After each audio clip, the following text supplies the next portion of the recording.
Hello and welcome to the WPAOG Network podcast. This episode features an interview with retired Brigadier General Rebecca S. Halstead, founder and CEO of STEADFAST Leadership, a leading consultancy company she founded after serving for 27 years in the Army. Becky specializes in inspirational and motivational speaking, developing leader training programs, leader coaching, and mentoring. BG Halstead has provided hundreds of keynote speeches and leadership training to the corporate and academic sectors at both national and international engagements. She entered West Point in 1977 with just the second class of women and was the first person from her hometown to graduate from the academy. In 2004, she was the first female graduate of West Point to be promoted to general officer.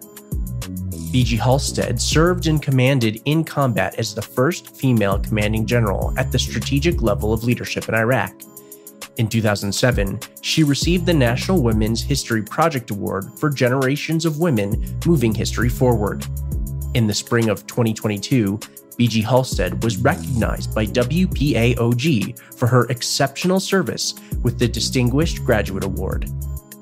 In this episode of the WPAOG Network podcast, BG Halstead talks about how she enjoys being a leader and why she sees herself as a role model for both men and women. She explains how her time at West Point and in the military provided her with the many important skills and experiences that are transferable to the work she does today, advising businesses on how to be better. BG Halstead also gives insight on some of her proudest moments in the military and why it is important to be an honest, open, and direct mentor to help others succeed in the military and life thereafter. Now, please enjoy this interview between retired Brigadier General Rebecca S. Halstead and your host, Ian Faison. Welcome to the West Point AOG Podcast Network. I'm your host, Ian Faison. Today, we're joined by Rebecca Halstead, class of 1981. Becky, how are you? I'm great. How are you today? I'm doing great. Excited to have you in the show. Today, we're going to chat about West Point, obviously. We're going to talk about your military service, your post-military career, what you've been doing, STEADFAST Leadership. You wrote a book and everything in between. So starting off, tell us about your current company and what you're doing. So after serving in the military for 27 years, the highlight of being in the military was leading. And so when I retired, thought, well, too young to stop working. What do I want to do? And I thought, what did I love doing most in the military? And that was leading teams. So I decided that's what I wanted to do, is continue in the leader development arena. And so I started speaking on leadership in the corporate sector. And it's kind of just grown from there since 2010. It's been a lot of fun, a lot of companies, a lot of interface with the corporate sector at some really challenging times. Yeah, indeed. You got out right as I was graduating for West Point. I can tell you that the past, 10, 12, 13 years have been crazy in my life, but they've been crazy for the world. And obviously, the last two, especially challenging and especially difficult. So we'll get into a lot of those leadership lessons later on the show. I'm curious, going in the Wayback Machine, why the heck did you decide to go to a little school on the S-curve up in West Point? Actually, it was not my intention. I thought I would go off to college and be a physical education teacher and coach women's sports. That's what I was most excited about in high school. But in 1976, my mom read in the local newspaper about the fact that the president of the United States had said, no, we're going to let women attend military academies. So my mom was sitting on the couch reading me the newspaper article, and she says, this sounds just like you. And I kind of looked around the room and there was no other you in the room but me. My sisters weren't there. My brother wasn't there. And I'm like, what do you mean? So she read all about the academies to me. And she said, I think this sounds like you. I think you need to try. And so she was the one who encouraged me to look into the process. And so that's what I did. I never expected to get accepted into any of the academies. I did visit the Naval Academy. I visited the Coast Guard Academy. I had a friend that went to the Air Force Academy and the Merchant Marine Academy. I did not know anybody that had graduated from West Point, no military in my family. But when I went to West Point and visited, I was like, if I'm going to go to one of these academies, I want it to be West Point. I knew that from the beginning of the process. And so that's what I asked for. And in my senior year, I got accepted, which I will be very candid. That was a big surprise to me. I really never expected to get accepted, ever. But when I did, I couldn't say no because so many kids want to go and are trying to go, and then they get told no. So I was like, no, I'm in. I'm going to go. I hear you. That's how my uncle would say all the time. You can always back out, you know? He's like, give it a month, right. Give it 2 months. That's how they get you. What type of cadet were you at West Point? What type of experience did you have there? I struggled, certainly academically. No lie there. Matter of fact, I'm at West Point today, and I was at West Point last week, and I was talking to the cadets, shaking their hands, and I was talking specifically to the brigade staff, and several of them, have stars, top 5% on their collar. And I touched one of them and I said, my roommate was a star student, top 5%. It took me 20 years to get my star. So I definitely struggled academically. I was a huge athlete as a kid at home in my high school. But when you grow up from a town with no traffic lights, pretty much can be on any team you enter. There's not much selection there. So I actually thought I was an athlete till I went to West Point and found myself, instead of playing sports, being a manager on several teams. I wasn't even a really great athlete either. My mother always said I was kind of good at everything and not great at any one thing. And so I think that helped me get through West Point because I had enough grit to stay above the line, to pass the test. But it was much more difficult than I thought it was going to be, physically, emotionally, academically. But that's not a bad thing because being challenged is good for you. Were there any mentors that you had from your time, either in the academy or after getting out, that had a big impact on you? Well, I don't think I knew they were mentors at the time. I don't think I really understood mentorship when I was a cadet. But I will definitely tell you that the superintendent was General Goodpaster. And I just remember him being such a quiet professional. He talked to us like adults. He treated us like adults. And I could see that he had quite a burden of responsibility because he was asked to come back on active duty to be the superintendent and to be in charge of the integration of women into the academy. I think I realized more now than I did then, in reality, what a sacrifice that was, because I know a lot of retired 4-stars, and I don't know that all of them would have said, sure, I'd be happy to come back on active duty for part of my pay and be a 3-star and take on this political hornet's nest. So he did it with such grace, and we loved him. He was our superintendent all 4 years. I happened to have a dedicated room at West Point at the Thayer Hotel, and I told everybody, General Goodpaster is going to be one of the photos I put in that room, because when I think about so early in my Army career, which of course I didn't know I was going to have a career, but when you look back, what a testimony of humble, authentic leadership. So yes, I know that had a big impact on me. That's really cool. I love that. I always felt the same way at West Point in very different circumstances, but I always felt the same way that being treated like adults, being talked to like adults, that those, whether professors or tactical officers or anyone, that the more that they treated you like a lieutenant, that the more prepared you'd be. And it's interesting that you call that out, because I always felt the same way, that it's amazing what kind of responsibility that you have at the end of the journey, right? When you graduate, you're going to walk into all this responsibility. And I always thought it was so silly when people would be like, oh, it's just a cadet, or it's just, whatever. I'm like, what are you talking about? In 3 weeks, you're not. And you got to grow up quick. And if you're not practicing being very responsible and being an adult, then you're definitely not going to act like one. True enough. And certainly there were many times throughout my 4 years as a cadet that I did not act like an adult. Okay. I was 18 to 22 and very much a kid, but I think the difference is we were allowed to do some of that, and of course, acting out at West Point is quite different than acting out at any other college, right? I mean, wow, maybe you went down to use telephone without permission. So our idea of being a bit rebellious at West Point is like nothing compared to a regular college. But we were also able to make mistakes, learn from the mistakes, but learn from the mistakes in terms of understanding what it means by not leading by example. And we're going to be expected to lead by example when we get out there to be a lieutenant. And I think some of that forgiveness, even though it might have come with punishment, hours on the area or whatever, that it showed us or demonstrated to us that our soldiers are going to make mistakes too. So don't throw the baby out with the bathwater. Figure out a way to develop them out of those bad behaviors and tap into their potential, but don't just throw them away because they make a mistake. So I think I was very fortunate by the leadership that I saw at West Point at a very young age. Did you walk hours?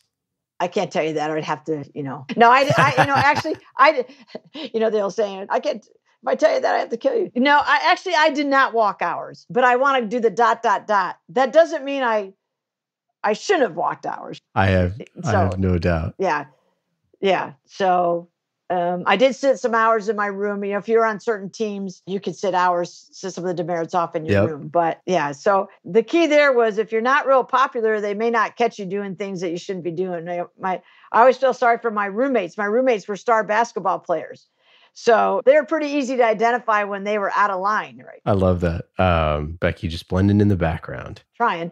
Obviously, you've made an incredible amount of firsts being a part of, as you mentioned, the early days of integrating women to the academy, being the first woman from all the service academies to be promoted to GO, command and combat at a strategic level, chief of ordnance. Like, obviously, your career, you've had all these type of firsts.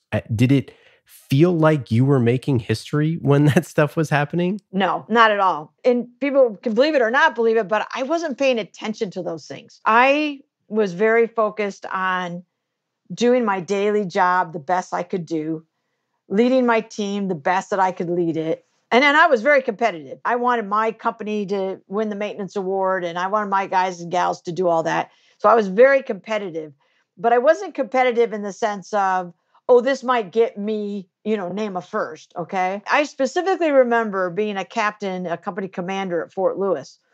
And probably my first true mentor in the Army outside of some of the West Point folks was my brigade commander when I was a company commander. And I loved his leadership. He had a vision for his 2 years in command. He had priorities. And so there's a lot I liked about him. And I ended up writing my thesis about visionary leadership because of his example. But I remember him coming down to the companies and doing a battalion leader development.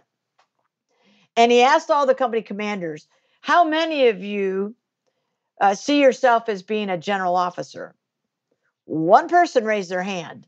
And I remember being very shocked by the person who raised their hand because I thought, I can't believe they see themselves as that because I don't see them as that. That's for sure. And I also thought, how could any captain see themselves as a general? That just blew my mind. And so that's when he said, I'm going to give you some advice. And my advice is this. You always need to prepare for the future. You always need to be planning ahead. You always need to be learning and developing yourself as well as others. And he says, so try to think of it like this. Think 2 jobs out, 1 promotion up. 2 jobs out, 1 promotion up. And from that day forward, I always carried a steno pad with me since West Point. And all my leader notes go in these steno pads, and I have every single one of them since West Point. But starting in that year, in the back of my steno pad, I started putting what I called 04 notes. Because as a captain, you're an 03. So I said, okay, I'm going to listen to what he said. Think 2 jobs out, 1 promotion up. So in the back of my notebook became my 04 notes. And I started to watch majors, and I thought, if I ever get to be a major, here's what I'm going to either not do or do. Because you see both when you're watching people. So if you look at my steno pads, some have 04, then I go to 05, 06.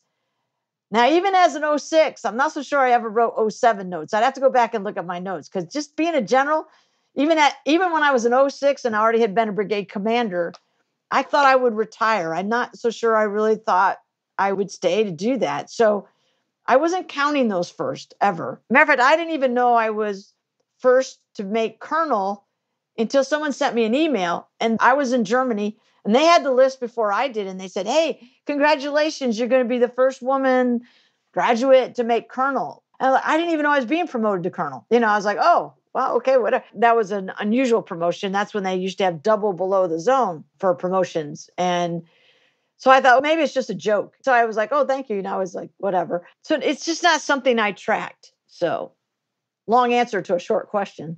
That's really interesting. And I think it's clear that, you were focused on the 50-meter targets, right? It's like you worry about the 300-meter targets when they're a little closer to you because it seemed like there was enough stuff going on that you needed to focus on the here and now. And I think whether you're on the civilian side or on the military side, I think so many people, we talk about this a lot is this idea of connecting the dots, but you can't connect the dots until you make the dots, and you have to make them, Steve Jobs said that, not me, but you have to spend time like doing your best dot making, like you said, being the best company commander you can be, having the best orderly room, whatever, making sure that you're doing a great job right now and not focused with your head in the clouds. And people would be like, isn't that exciting? And I would be, well, do you think it's exciting? I think it's a little scary, right? Especially with an early promotion, because what I realize is that I'm going to take on responsibility with less experience as my peers in many cases. And so for me, it was, okay, I got to focus harder. I got to prepare harder because I don't have the same experience if I'm going into this promotion or this command earlier than my peers. And so I just took it as additional responsibility, additional burden of responsibility. So that always kind of outweighed the excitement of it. And as I tell people, the ceremony lasts an hour. The responsibility lasts a lot longer. So did I enjoy the moment? Of course, I enjoyed the moment. I enjoyed the announcement. I enjoyed the ceremony, but then time to get to work. Yeah, sure thing, huh? I love that. Looking back on all this stuff now, do you feel like a trailblazer? Do you, as you've mentored other people, other women? I mean, is this something that looking back, did you create a path that other people could follow, or did you kind of make your own path and then say, hey, there's tons of other paths here that people can kind of pursue? Well, first of all, I always consider myself a role model for men and women because I consider myself a role model as a leader. I recognize that I am specifically a role model for women because they don't have many women at these levels to look up to. And so I'm happy to be that role model, but I do think of it for everybody. I don't know that I still think of myself as a trailblazer. I let my parents enjoy that. Like, oh, you can feel good because you're my parents, right? I let my friends feel good about it, but it kind of makes me smile inside, but it isn't something that I need to talk about. And like when people introduce me when I speak, they say, oh, your bio is so long. And I said, you know what? How about you do this? Why don't you just introduce me based on how you know me, or how we met? Because it's the relationship that's more important to me than the achievement. Lots of people have long bios and lists of things, but it's the relationships that actually matter. And I also recognize that in some cases, I was able to get these milestones because, I was at the early entry of women into the opportunity. But there were women that went ahead of me, men that went ahead of me that helped open those doors. I remind people all the time that it was a male president that made the decision. We're going to open the academies to women. It was a male superintendent that says, we're going to do it professionally. I served for 27 years. I had 51 different bosses. They were all men. And I turned out okay. So it's really about what's on the inside that matters. So even though I know I am a role model to women, it's always nice to see someone in your likeness and say, if they did it, I can do it, right? I think that's amazing. And I totally agree. I also think that it's really easy to look at like a list of achievements as like achievements and not dig into the details, which I'd like to do here now, of some of the things that actually you did on the ground and the work that your teams did. You talked about, just being a leader and how much you enjoyed that. What were some of your proudest achievements? I know from a logistics standpoint, you were the tip of the spear on some extremely innovative stuff when globalization was becoming a much different animal, logistics and distribution, processes changing super rapidly. What were you the most proud of, or a couple of things that you were most proud of? Well, certainly my year in Iraq, I tell people from 2005 to 2006, being in charge of logistics on the ground. We had 20,000 military men and women in our organization. We had 5,000 civilians. We had over 3,000 Iraqi soldiers that were doing transportation units. That year is the highlight of my military career because of, it's 1 year on the ground, but it's probably easily 5 years of knowledge, 5 years of advancement in technology. You're going 24/7. It's amazing how our military at that time was the greatest transformation since World War II. So to be leading that transformation effort in many ways, the way we were organized, the way we supported the fight, the way we tracked our supplies, asset visibility, the way we did our inventories. We went from just-in-time logistics to it's okay to have some inventory, but you're going to do it by class of supply based on the fight versus everything at a certain, 30 days of supply because we don't want waste and all that. So it was very exciting to be part of that. And it really does play into globalization. We were on a global team. We had a Polish military, we had Korean military, we had British military, we supported the Marines and the Army and the Air Force and Iraqi units. So I think it's just a wonderful case study on how you can very quickly put together a global team. I hadn't met any of my global peers, general officers, till I was on the ground. So how do you quickly develop a relationship and teamwork and understand how they need to be supported? Because every one of them needs to be supported differently. So that's all very transferable to what I do today when I'm talking to the bigger industries and say, wouldn't it be nice if all of our customers wanted it the same way? How much easier would it be to do your business? But they want it different ways, and they want it packaged differently. They want it under different timelines. But I can tell you that the military training that I had as a logistician, there's none better. When I mentioned my first mentor, right, when I was a young captain, if you had a 20-ton crane go down, and the cranes were older than I was, right? We had old equipment. And that crane go down, he'd want to know, what day did it go down? How long did it take you to order the part? How long is it going to take to get the part in? When the part is in, how long is it going to take to fix and get it back to who needs it? So details matter, and we paid a lot of attention to that. And although technology is great, if the technology is not giving you those details, then the human dimension needs to give you those details. Because I don't know about you, but if I take my car in to be serviced somewhere and they can't talk to me about the eaches, the parts, the labor, the money, then I don't have a lot of confidence in that company. So I love taking what I learned in the military, sharing that with the corporate world and saying, the better you are at that, the more productive you're going to be as a company. So my highlight was probably Iraq. Hardest year of my life, but most rewarding. To see innovative, courageous soldiers figure out how to make things happen when we had not trained on it yet. We had equipment. First time we ever saw it was in Iraq. That's when we were up armoring all the vehicles, right? So wearing equipment that we'd never worn before, but needed it to save lives. Things like 96% evacuation rate on the battlefield, medical evacuation. If we'd had those kind of rates in Vietnam, can you imagine the difference in the outcome? And you talk to any soldier that survived an IED or an RPG or whatever, if they survived it to be able to go back and hug their family again, they were way okay with an injury to do that versus to die on the battlefield because we wait them fast enough or treat them and triage them fast enough. People don't understand. We'll bring a C-17 in for one soldier to save that one soldier's life and get them back to Germany and back to the States. So that's also in its own way very rewarding because that's how you keep soldiers inspired and motivated to go out the gate and take on the enemy because they know how hard we're working as leaders in the military to make sure that they get to go home. Yeah, I deployed as a Brigade S1 in 2011 to Afghanistan. And I remember, I'll never forget it, when I was ripping with the old BS1. And he's like, Ian, there are rubber balls and there are glass balls. And anything to do with casualty operations is a glass ball. Right. And I mean, those are the things that stick with you forever. But I think that people, to your point about casualty operations, is like, that was something that was literally being rewritten that completely changed how that had ever been done in history. The way that our Army takes care of that stuff is so detailed and so nuanced.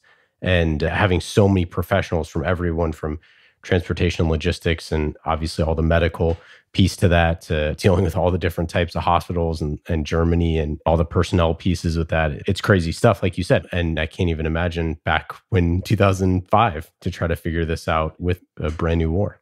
Like you said, I'm not a big zero defect person. I grew up in the zero defect 80s. You made a mistake, you're gone, because that was an easy way to keep the sizing of the Army. But when it comes to casualties, it is a zero defect because a family's only going to get that letter once. Their family's only going to get that call once.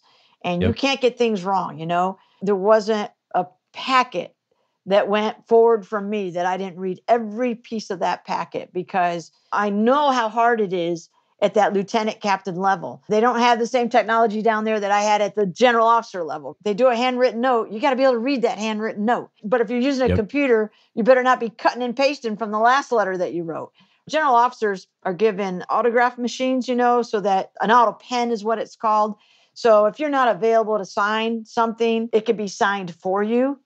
And even though I was authorized that and I had one, I don't believe I ever used it. But if I did use it, it was only allowed to be used if an award needed to be correct, right? And the award was already approved. Let's say there was a misspelling on the certificate or something, then it could be done. But on a letter, a personal letter that had to go to somebody, never, ever. And I signed over 7,000 awards in Iraq alone. So you being an S1, you know what that's all about. 7,000 awards came through my office. Our brigade commander and brigade sergeant major, we sat there every week. We had our committee. We sat there wet signing everything. Yeah. So you understand the magnitude of that. But a personal letter that's going to go to a family member, I signed them myself. If I can't take that time as a leader to do that, then shame on me. So that's just the way I felt about it. I'm curious, having seen the world as it is now, supply chain, the modern commercial industry, Amazon being a completely different animal than back when it was in 2005, FedEx, DHL, all that stuff. Obviously, with everything going on in Ukraine and the pandemic and Ever Given and all these things, it seems like the world perhaps is rapidly changing. I mean, I guess it's always changing, but is in kind of this unique situation. I suppose, back in 2005, also an extremely unique situation as well. But I'm curious, any parallels between then and now, or lessons that you learned back then that apply to today? Well, as I mentioned earlier, I think, details matter, right? And this whole concept of following up on things, is very, very important in the distribution world, which is all those things you just named is all about order, ship time, distribution. People order something, they'd like to know what the status is and they want to get it. And I think that we the military, help them develop a lot of their good systems. But people say, yeah, but you're not as good as FedEx. You're not as good as Amazon. I said, no. And here's the reason why. Because the address keeps changing. If you're out there and you're a company commander and you order something, but then you get told your mission just changed, you're going to move from Eastern Iraq to Western Iraq, and you're going to go on, your address just changed. I would submit to you that FedEx, DHL, and Amazon and all the rest of them, they don't have the problem with the address changing constantly. So that will never be quite that efficient, quite that effective. But we can share a lot of our processes together. And I think that we did. I think that they learned a lot from us. Candidly, when kids, I say kids, but when soldiers and leaders get out of the military and then they go and they, I have a lot of friends that left the military as logisticians and they work for these companies. That's a good thing, right? Hire that veteran because they already have that up here. They already have the training and they can really help these companies do a better job at it. But I think the thing that's changed the most, Ian, is that the expectation of immediacy. If I order cat food or dog food online, I'm kind of expecting it in 72 hours. And when I don't get it, I'm like, what is going on? So we have created this mentality that everything is instant. And that's bad because the companies that can do it, great for them.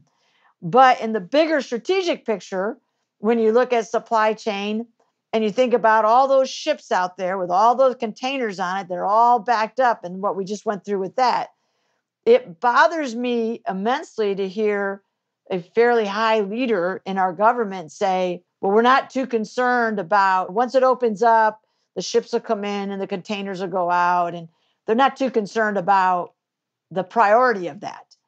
And that really raised the hair on the back of my neck because, as you may remember, in Iraq, a lot of our supplies came through Turkey across the Habur Gate up in the north. And the way it was kind of first come, first serve. If you're the first truck at the border, you're the next one that goes across the border. And when they would close that border, you could get 200, 300, 400 trucks backed up. I've got aerial pictures of hundreds of trucks backed up at the border because the little dispute, we decided to close the border. And the problem with that is, as your supplies go down, the first 10 trucks might be, I don't know, you name a supply, not one I need. I need what's in truck 20 and 30 and 42. So it bothered me to hear that because if we ought to be prioritizing supplies when we have a catastrophe like that, where they're all backed up. And if a mill van comes off, And it's got, what are we in now, right now, with the baby formula, right? It shouldn't all go to one store in one state in the country. We ought to be able to, in this day and age, have asset visibility in our country to make sure that certain communities are not being left out, that you're not a second-class citizen or second-class business. Anyhow, I could go on about that, but I think we have a lot more work to do. Yeah, no kidding. How are you staying in the fight? Obviously, you're doing speaking engagements. You have your company, STEADFAST Leadership. Can you tell us a little bit about that? Well, I'm a company of one, so don't be too impressed. It's just me. I do very little consulting, but I do a little consulting. And then I'm going to be serving on a board pretty soon. But most of my work is on speaking on leadership. So I'm somewhat of a plug and play for leadership conferences. I do a lot of work with Thayer Leadership right there at West Point. They're just a wonderful premier leadership organization. They bring in clients into West Point.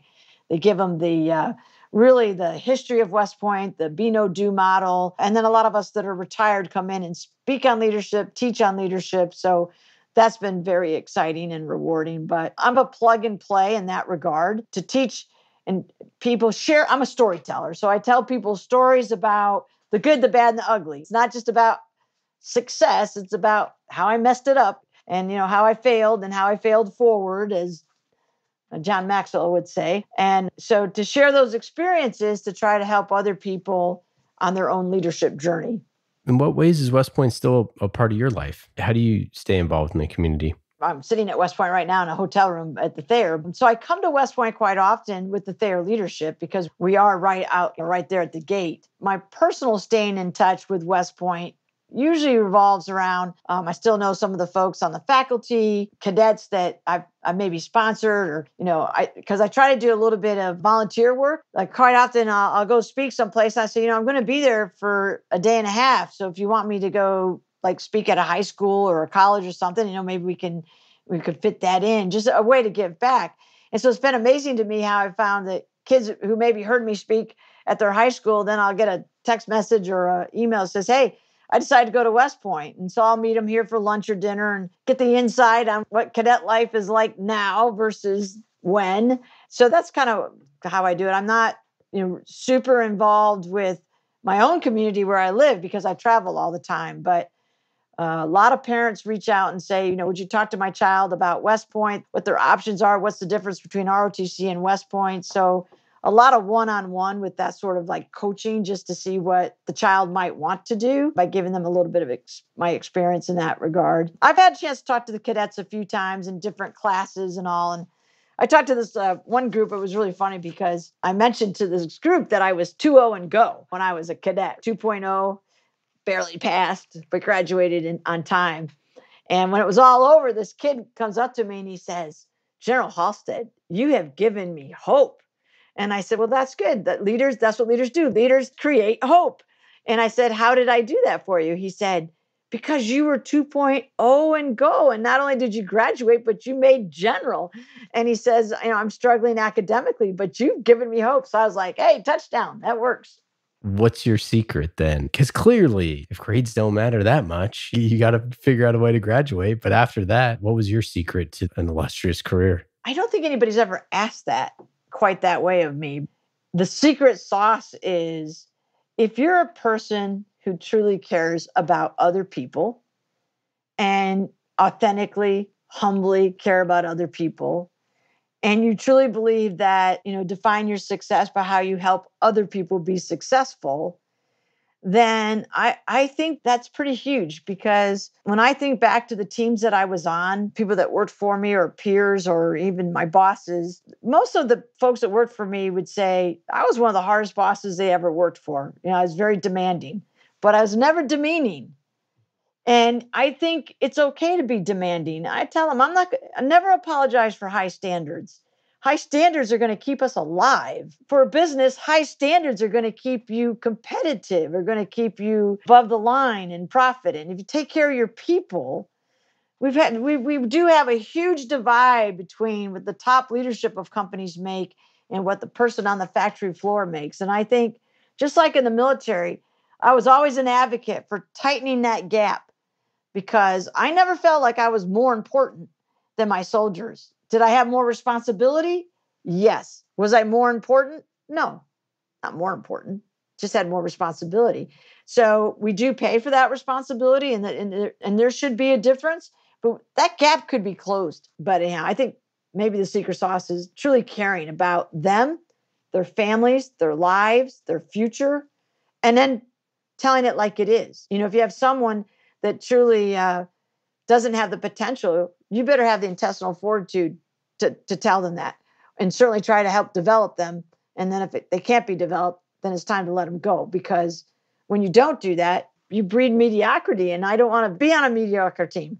There's too many really strong people out there that can make a difference. Yeah, there's a great adage of, I forget who said this, a famous entrepreneur, where it's like, I'm not trying to make as much money for myself. I'm trying to make all the people in my company millionaires, how many millionaires I can make. And I think I always thought of that as an interesting way of like the military parallel, where if you're the battalion commander or the company commander who's worried about them being top block or being double BZ or all that sort of stuff, versus I want to get all of my company commanders to be double BZ, or I want to get all my platoon leaders to be the top. And that's a big difference, right? Is like getting your people successful rather than where like if they're all doing a great job, like your career is going to be just fine if they're all succeeding. And I think it's a great lesson. And you should be comfortable wanting to surround yourself with really good people. I mean, I worked for some bosses who they were intimidated by other people that were good. And I'm like, I pray to be surrounded by great people, right? I'm not intimidated by other people being better, smarter, faster than me. I want them on my team. But I also want people on my team that think differently. I don't want my team to look just like me. And I had a great boss who said to me, don't surround yourself with little Becky Halsteads. I was like, what's wrong with little Becky Halstead, sir? And he says, you think about it, you'll figure it out. And then I did, because, if I were to just choose all women to work for me and all white women to work for me, then I wouldn't get the diversity of thought and experience and culture and all the rest of that. So it's like, no, pick people who think differently than me to surround me, to challenge my thinking, to challenge our way ahead, and then I have to be wise enough and smart enough to discern what's best if I'm the one that's in charge to move us forward. I want to see people succeed. See, the greatest joy of leading is leaving a legacy. And you can't leave a legacy if you're not investing your time and your energy into other people. So often people say, what was your greatest accomplishment? I don't know what they're expecting me to say. Probably some first that I don't even know about. But no, the greatest joy for me is leaving a legacy. And I don't even really know who they all are. I just know that I invested a lot of time and energy in people.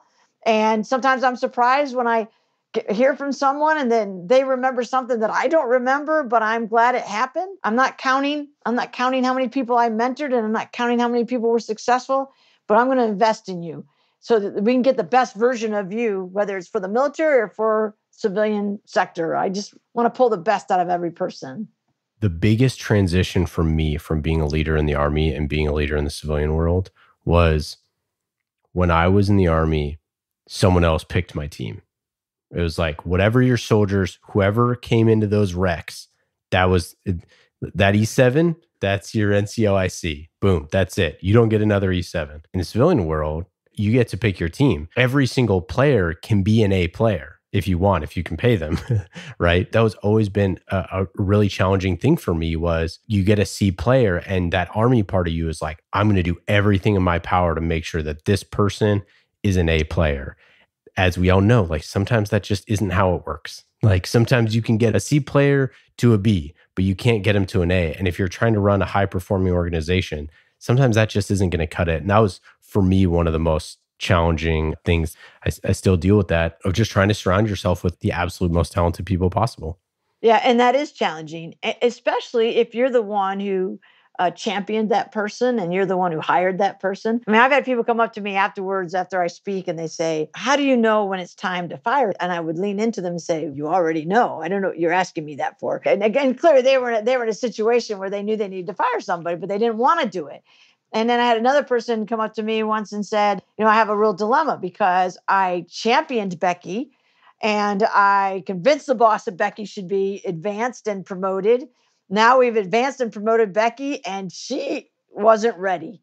What do I do? And I said, well, since you were part of the equation, I said I would at least go back and try to figure out, is there anything available to you to help speed Becky up, right? Like, is there some extra training? Is there some OJT? I mean, you got to make every effort you can because you set Becky up in this position. And then if it doesn't work, maybe you go to a lateral or something, but you have to take responsibility because you were out there championing it. And I said, and teach yourself a lesson in the future that just because you really like someone doesn't mean they're necessarily ready for that next job. And I talk a lot to people about, I think the Army gets this right. We look at performance and we look at potential.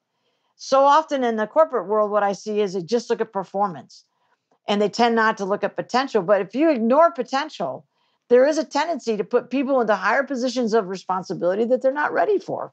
You're so right. It's funny. I always feel the opposite. I always feel like everyone I hire is on just potential. Yeah, I'm interested in what they've done and I'm interested in hearing how they did it. But I always like, that is my, I'm like, this person could be like with this and build this skill set and whatever. And then, like maybe I'm just an optimist. I don't know. We do have to consider that potential piece because it's John Maxwell has said, your success ended at midnight last night. I mean, so don't live on what you accomplished yesterday.